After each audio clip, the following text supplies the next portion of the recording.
Welcome to our In Focus discussion tonight. At the core of all good storytelling is the emotional growth of the characters. The journey the audience experiences as the characters learn about themselves often go hand in hand.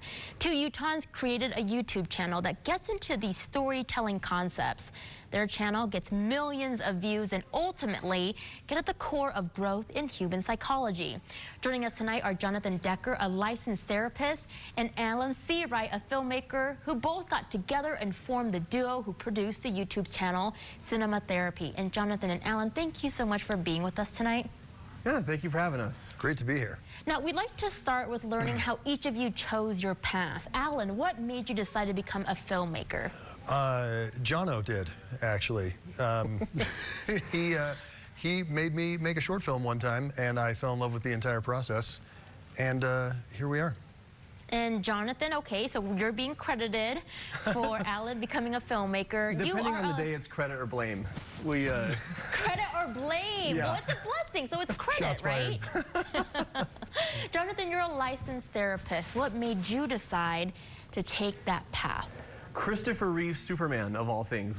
Those were the movies like I watched over and over as a kid growing up, and I just remember how it was driven into me, not the fighting, but the helping people. And I told my parents growing up that I wanted to be the next Superman, which never happened, but I always knew I wanted to do something that directly impacted people's lives. And I inherited my mom's compassion, her listening ear, her ability to give, I think, good counsel.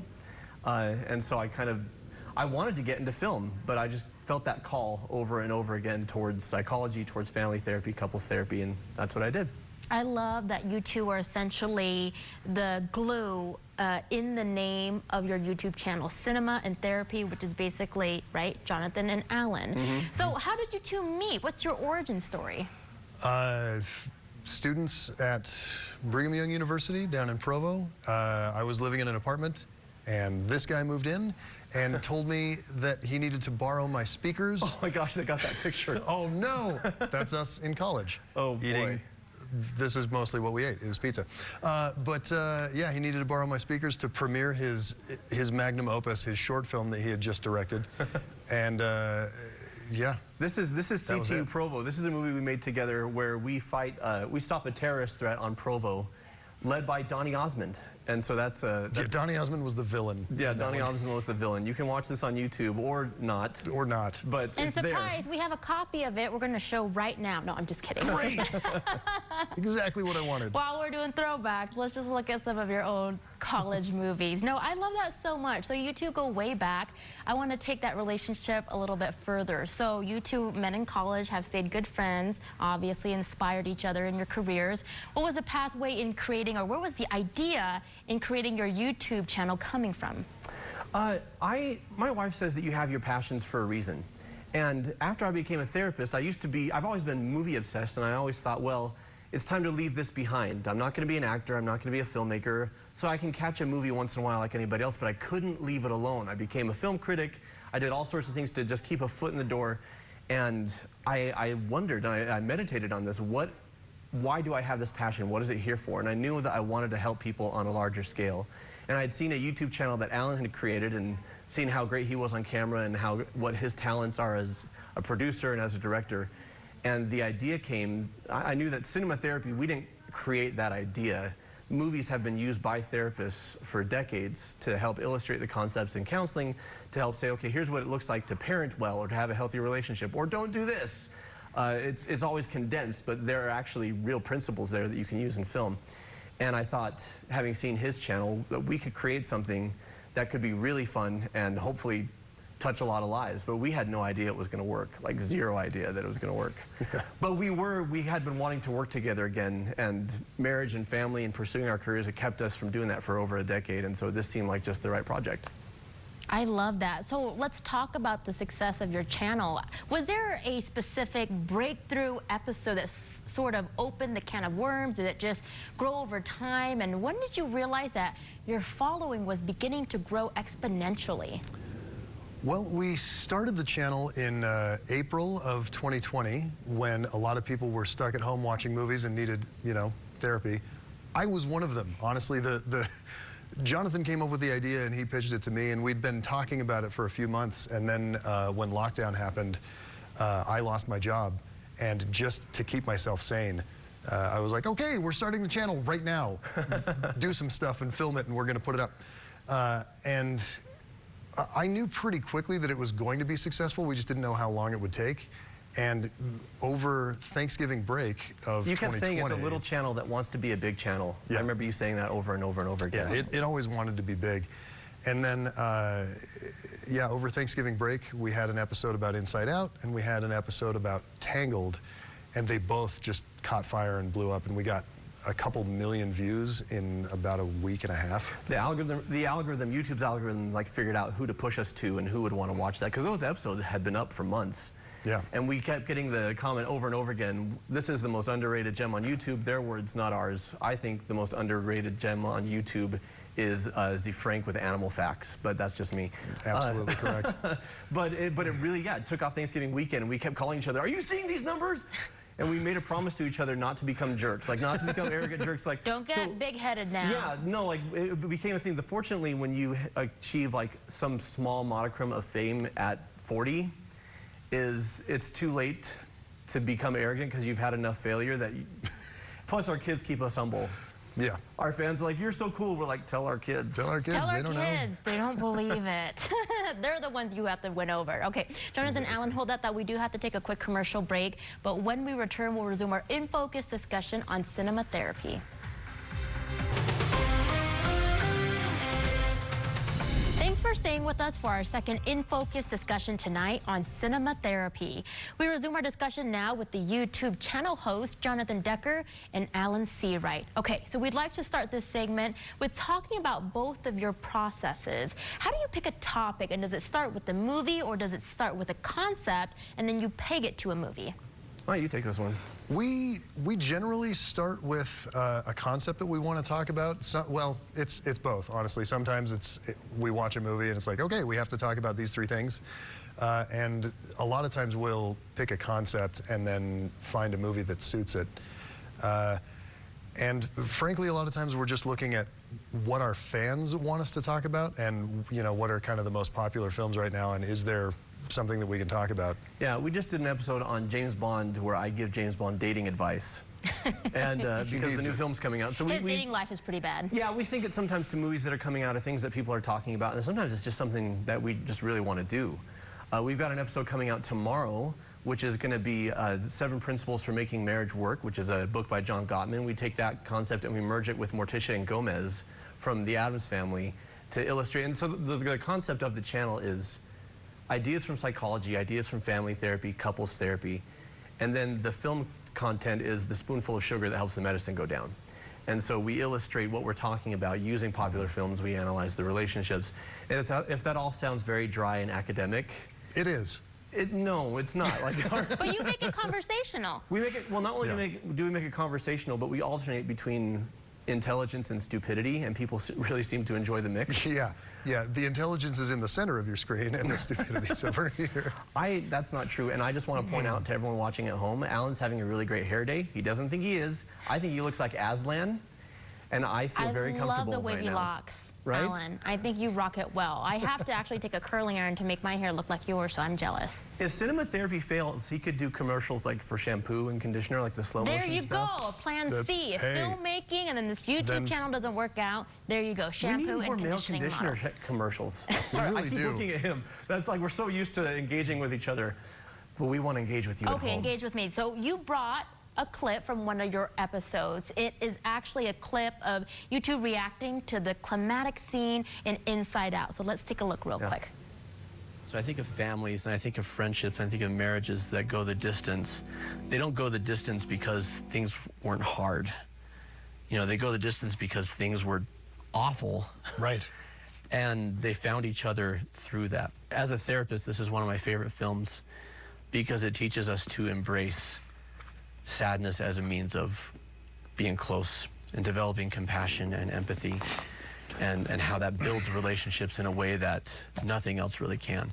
Yeah. Well, and as a parent, this is one of my favorite films because it's such a simple visual way to explain these incredibly complex things that you studied for years in college and in your master's program and all of those things. We can watch a movie and then have a conversation about it, and it's okay to feel these things. Yeah. All right, so I want to talk about what happened in the climax, especially for those who maybe didn't watch the movie yet, and why you both loved it so much as a movie moment. Sure. Well, the climax of the film is, you know, it's a young girl, and the story is about her feelings inside her head and how they're, you know, learning and growing as she is growing up, right? And every emotion is a character. Every emotion is a character, and Joy has been mostly in control while she was a little girl, and Joy is learning to accept sadness, and you know, it's this beautiful moment where Joy accepts sadness, and they are able to create a new emotion that she hasn't felt before, which is bittersweetness. Yeah. Which is joy and sadness mixed together. And just talking about it, I'm going to get emotional because I love this film so much. Well, and I think it's really beautiful, the concept of, we often think we don't want sadness. We want to be happy all the time, and so often we fake it. We post on social media, look how happy my life is, look how great everything is. But vulnerability is what brings people close. Being real is what connects us. And our relationships are at their most powerful when we're suffering, because then we know who our true friends are. Then we know who the people that are going to have our back, who those people are. And there's a type of, I say in the episode, there's a type of love that can only be experienced through sorrow, and there's a type of happiness that can only come through sadness. That when you comfort somebody who's in need of comfort, and when you mourn with someone who's mourning, and you show them that love, it's so much more profound and powerful than, hey, let's go get some tacos, which we're doing afterwards. Or It's not Taco Tuesday, but that's okay. We can do tacos on Mondays too. You can do tacos. Tacos every day. Every day. I love tacos. Now, I want to know about how much you two have learned about each other's expertise. Has this show made each of you a better filmmaker and a better therapist? I would definitely say I'm a better filmmaker. I would not be someone you should come to for therapy at the end of this. But yeah, it's, you know, spending so much time talking about feelings and emotions and psychology has improved how I tell stories, for sure. And Jonathan, what about you? Do you feel like this channel's made you a better therapist? I think some of the byproduct of the success of the channel is that suddenly my schedule was slammed. And so for a while it made me a worse therapist because I was spread too thin. So I hired therapists and trained therapists, and then now I'm feeling in a much better place. Working with Alan has helped me to be a better therapist, but also a better man, because Alan models healthy masculinity all the time. I mean, our fans really respond to his vulnerability, the fact that he very openly weeps on a global YouTube channel and gives other people permission to do so. And so the thing that has helped me most is just my association with Alan. I'm getting butterflies from how intensively loving your friendship is. Okay, Jonathan and Alan, stay with us. We do have to take another quick commercial break, but we will be right back with our In Focus discussion on cinema therapy. Awesome. Welcome to our third and final In Focus discussion tonight on cinema therapy. We pick back up now in our conversation with YouTube host Jonathan Decker and Alan Seawright. Jonathan, let's continue now on some of the topics you both have addressed on your channel. One is Zootopia and implicit bias. Why was this an important topic for you, and why do you think it resonated with your audience? Well, the idea for the show, someone described it as Siskel and Ebert meets Mr. Rogers, and that really encapsulates what we're doing. We are trying to unify, and part of what that is there are a lot of hot button topics that people don't talk about, or if they do, it gets very contentious. And Alan and I are both very tired of the us versus themness that's going on in American society right now all over the place, and we're looking to unify. And so our episode on implicit bias, we're looking to take, like I said, to take topics that people would normally fight about, and then have a therapist and a level-headed filmmaker kind of guide you through both sides of the issue and come to a place where, how can we learn and grow from this? How can we get to a place where we are more tolerant, where we're more loving, where we're more open, where we're more correctable as individuals, as a society? And the implicit bias idea specifically, we went with Zootopia because it's about animals. And so you get enough distance from from race or from sexuality or from religion, and it just becomes the principle that's illustrated in the film. And I could launch into a huge thing about implicit bias, but watch the episode. That's what it's there for. Yeah, I love that tease, and I love that you two did address implicit bias, and you brought up a great point about the distance between race, because implicit bias doesn't just imply towards race, gender, sexuality, religion, abilities, disabilities, right? Okay, Alan, how about depression and taking ownership of past mistakes related to the anime A Silent Voice? And that was requested by your viewers. It was. That was actually our most requested film that we'd ever addressed.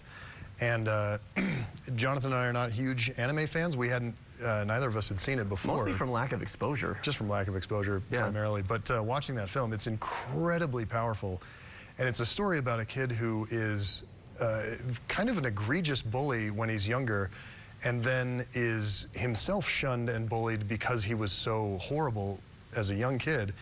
And just dealing with his depression and his, you know, suicidal ideation, and then he hates himself for all that he did. Yeah, he completely hates himself. The girl he bullied is dealing with suicidal thoughts and actually, you know, attempts suicide, and he saves her life later in the film. And it's just spectacularly beautiful. The way it addresses topics that for me hit really close to home. I both was bullied as a kid, and when I learned how to sort of take my power, I kind of became a bully to the bullies, which is common but still feels yucky. And then, ew, you know, the way it's dealt with from a filmmaking standpoint is so beautiful and you know, not particularly subtle. It kind of hammers you in the face a lot of the time, but it's just so well done that once we had both watched the film, we were like, okay, we have to talk about this. And turns out our viewers agreed. It's one of our more popular episodes. Well, and people watch films and they experience a cathartic journey, right? Because Alan, you talk about the things that you went through growing up, and you watch this film and a lot of stuff gets released, or you have new insights on how to deal with things in your own life. You know, you've been open on the show that you've battled with depression, and I think people really respond to one of the reasons why we love stories is because our own lives, there's too much proximity. I have in therapy, I can help people when it's not my problem. But when it's my wife, my family, my kids, my relationships, like sometimes it's hard to see the forest for the trees because there's so much emotion there. And we go on an emotional journey with the characters and we start to have light bulb moments because we have enough, we're interested enough to be emotionally bonded, but we have enough distance because it's not our story to have light bulb moments, to have these insights. Now, Jonathan, not all of the topics are heavy. You both did a show recently on James Bond's dating habits, which we said earlier, it sucks. So tell us more about that. He needs help. Well, James Bond needs help. And first of all, I love James Bond. I was raised on James Bond with my dad. I love the intrigue. I love the global, you know, the global adventure. I love all the things, but you know, he's a sexist, misogynist dinosaur is what M calls him in GoldenEye. And so we take a look at this idea of James Bond that's been through all these decades. This is what a man is. This is how you treat women. This is how you show up on the scene. This is how you take control. And we kind of break it down. And if that sounds like we're dumping on James Bond, a little bit, but we're also having a lot of fun with it. And we do it as fans of the character. Like if he were a client of mine, how would I get him to a healthy place in his relationships? And I will say both of us do feel like Daniel Craig's James Bond is a huge leap forward while still being true to the character. And so we take that episode, and for people watching at home, people who watch our episodes, they're learning healthy relationship skills, healthy dating skills, what to do, what not to do. And that's the whole purpose of the channel. And with James Bond, it's mostly what not to do, let's be honest. Valid. Mostly what not to do. All right, Alan, we've got about 2 minutes left. Sure. I'd like to squeeze in 2 more questions. What do you think Hollywood needs to work on when it comes to tropes or character development? Are there themes that keep coming back that are just outdated or just outright wrong? Well, for one, I'm going to take exception to what does Hollywood need to work on. Hollywood is not a monolith. It's a lot of people, I'm included in that, who are, you know, trying to tell stories. But I take your point. Yeah, there's a lot of, look, most movies and stories focus on, this is a pet peeve of both Jonathan's and mine, movies and stories focus on relationships that are falling apart or just unhealthy, because it's the easiest place to mine drama, like, right? Like, how do you tell a dramatic story or have interesting action with 2 characters who are in a loving relationship? And you absolutely can do it. The Incredibles movies have a very healthy relationship where there's, you know, occasional conflict, but it's resolved quickly and in a mostly healthy manner. Jonathan can speak. You're to like more in of Ted that, Lasso a lot. I haven't gotten into Ted Lasso yet, but you're Ted telling Lasso me, is brilliant. But that there is great drama while still showing. I mean, I love Modern Family is a great example. Yep. You know, This Is Us is also a great example of when people do boneheaded things. It's a boneheaded thing, and it's portrayed as such. It's not romanticized, and then they make it right. And yeah, there's a lot of television that gets it right. Friday Night Lights. Coach T and his wife. Come on, that's a great relationship. And in a realistic way, not in a Full House way, you know. But we need to pivot more towards films and TV are role models. You know, we get that from it. So we need better roles and better models. Friends, we have to wrap, but real quick, Jonathan, I'm going to ask you the last question. What do you two have planned for the future? Will you two be writing or working on a script together? The same thing we're doing every night, Pinky, trying to take over the world.